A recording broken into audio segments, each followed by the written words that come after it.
Hello. So needle phobia, I come across that a lot in my career as a nurse. Obviously I had to give a lot of injections and take a lot of blood. And it was interesting to see different people's reactions. Some people, they just give you your arm, do what you got to do, look the other way, and away it goes. Other people have near-on panic attack, where the needle phobia is essentially a form of tomophobia, this intense fear of medical intervention.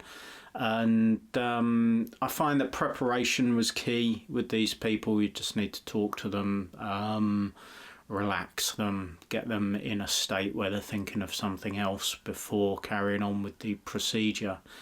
In very severe cases, as with other forms of tomophobia though, these people can be that afraid of an injection or a blood test that they do not go for the injection or the blood test that they really need, which can then further their health conditions and be very detrimental to their health going forward. Which actually means that they're going to need to get more blood tests and more injections in the future if things escalate to that degree.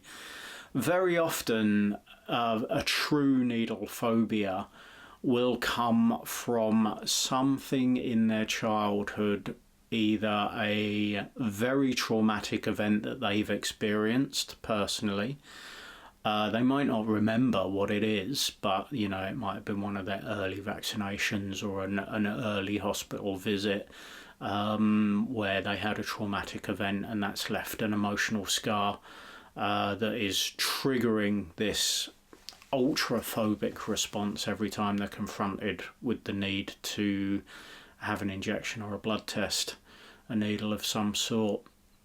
Other people, it's where they've seen something traumatic happen to someone else. And other people, it can be something they've seen on the telly when they're very little. It's these impressions that occur on our subconscious mind when we're very young are extremely powerful, and we can carry them forward into adulthood. So the actual phobia or the fear response is not proportional to the intervention that needs to be undertaken. Like, no one likes getting their blood tested. Well, there might be a few strangely kinky people out there, but nobody really likes being poked and prodded. And I don't like having my blood taken, I don't like having an injection, but it's one of those things that you have to do from time to time for the greater good of your health. And being able to rationalise it like that, I can walk in, I can sit in the waiting room, I can scroll through my phone, I can go in, I can offer my arm up, and I can have the thing done, and off I go. What you find with people with an extreme phobia or an extreme phobic reaction is they're not in control of the feelings and sensations that come up in their body, the feelings of intense anxiety, intense fear, and also the pictures they're making in their mind, the mental movie that they're playing, or the mental story, the mental narrative that they're telling themselves around this event is far worse than the actual event itself.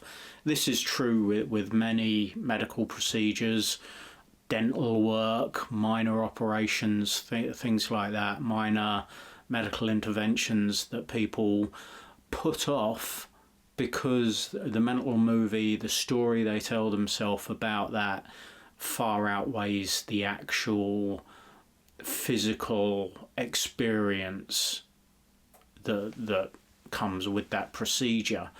So yeah, that's where I can help. I can certainly help you relax. Relaxation techniques, deep breathing exercises can be extremely beneficial.